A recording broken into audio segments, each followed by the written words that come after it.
comment ကမိကိုလေးတွေကို reply ပြန်ပေးမှာပဲဖြစ်ပါတယ်ပထမဆုံးမိကိုဈေးနှုန်းရှင်းတဲ့အခါတဲ့ဘယ်လိုပြောရမလဲတဲ့ဈေးနှုန်းရှင်းတဲ့အခါကြိုက်တန်းလည်းပြောလို့ရတယ်လို့ชำระเงินအဲ့လိုလည်းပြောလို့ရပါတယ်ကြိုက်တန်းชำระเงินအဲ့လိုလေးပြောလို့ရတယ်ပြောချင်တဲ့တစ်မျိုးနဲ့ပြောပေါ့နော်နောက်ထပ် comment လေးကရှင်ပြူတာကိုထိုင်းလို့ဘယ်လိုပြောလဲရှင်ပြူတာကိုบวชရှင်ပြူပွဲဆိုလို့ရှိရင်တော့งานบวชသူ့ကိုတွားမေးပါไปถามเขา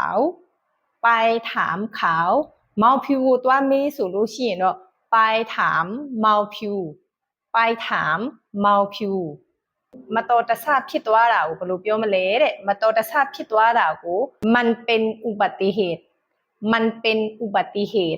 အဲ့လိုမျိုးပြောလို့ရတယ်ရောက်တဲ့နေရာမှာတဲ့နေတက်ရင်ဘယ်မှာနေအဆင်ပြေပါတယ်တဲ့ถ้าอยู่เป็นอยู่ที่ไหนก็ดีหมดแหละถ้าอยู่เป็นอยู่ที่ไหนก็ดีหมดแหละถ้าอยู่เป็นဆိုတာနေတက်ရင်ပေါ့နော်อยู่ที่ไหนก็ดีหมดแหละဘယ်မှာနေအဆင်ပြေတယ်ပေါ့နော်တခြားသူတွေလည်းသိချင်စရာလေးရှိရင် comment မှာရေးထားခဲ့နိုင်ပါတယ်ဒီလိုမျိုးလေးထွေးထွေးပြန်ပြီးတော့ reply လုပ်ပေးပါမယ်အားလုံးပဲကျေးဇူးတင်ပါတယ်နောက်ထပ်ဗီဒီယိုမှာဆုံကြမယ်